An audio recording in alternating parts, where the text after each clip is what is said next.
Ega gaafan isa dhabeeti waadan ofii galeedha. Ammallee daandii sanarra jira.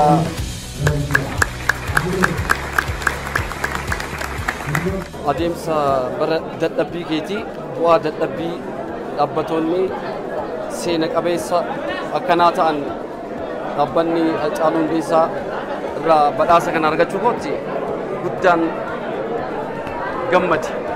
Akka hiriyaa tokkottis akka bara hiriyaa koo tureettis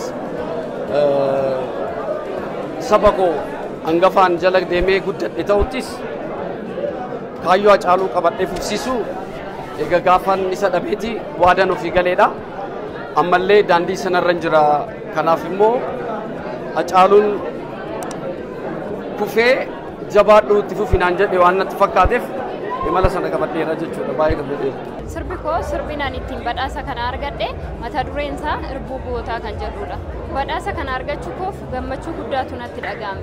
Kana jedhee kanan ibsuu hin dandeenye. Innis wanti nani dubbachuu hin dandeenyeef awaardiin wanta kana qopheesse kun jechuudha. Akka ani ganaa hin jalqabne waan tokko hin jalqabne ganaa nama lafaa dhufa takka jedhee nama jalqabaa jiru. Akkasumas immoo warra akka kootii lafaa dhufaa jiru kan warra akka kootii lafaa dhufaa jiru kana akka jabaannee kan nu godhe awaardii kan namoonni ganaa reefu jalqabaa jiran isa kana ilaalanii akka ijannoodhaan akka deeman waan kana akka galmaan ga'an anillee akkasuma anillee imaanan natti kenname kun imaanaa guddaadha waan xiqqaa miti. Imaanan karaa Hacaaluutiin nutti kenname kun imaanaa guddaadha. Kanaaf imaanaa kana jilbeebbiidhaan illee deemee gara fuulduraatti akkan galmaan ga'u kaayyoo kooti kun akkasuma abdii kootis. Miirri natti dhaga'ame akkuma nama kamiyyuu miira gammachuuti. Yaa ta'u malee gammachuun isaa kun gaddallee qaba. Hacee nama fakkaatu, nama dhugaa, nama Oromoof jiraate, nama hedduu kana keessa dhabuun keenya osuma gaddinu gammachuunis xiqqoo nutti dhaga'ama. Maaliif akka nama tokkootti jechaadha.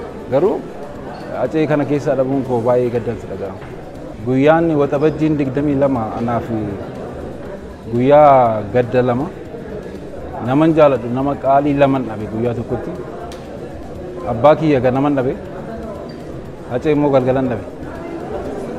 Akka carraa ta'ee har'a bakka dhugaa jira Haceen. Guyyaa isaa naa bilbilee ture.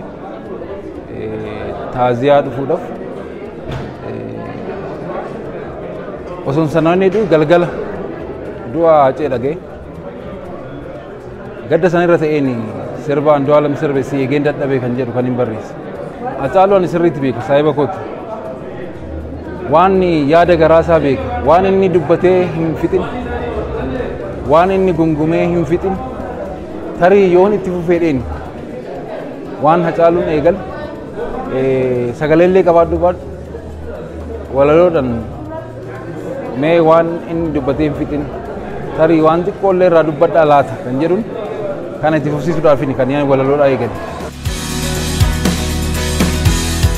Dhaabbanni Hacaaluu Hundeessaa kun kan adda isa godhu namoota dhokatan barbaadee gamana fidee hangafoota keenyaa fi nu eeluu cinaatti badhaasa kana kennuunis adda godha waan jajjabeeffamuu qabudha jechuudha. Namoota ogummaa aartii keessatti faajee guddaa godhan baay'ee namoonni hin argine dhaabbattoonni badhaasaa baay'een hin argine arganii gadi baasuu sana sirriitti taa'ee ilaaleera. Ittaansuudhaan dhaabbata faawundeeshinii Hacaaluu Hundeessaa keessaa dhaabbanni badhaasa artiistootaa kennu kun kana Hacaaluu maqaa Hacaaluu jiraachisuu keessatti gahee guddaa waan qabuuf kun adda isa godha.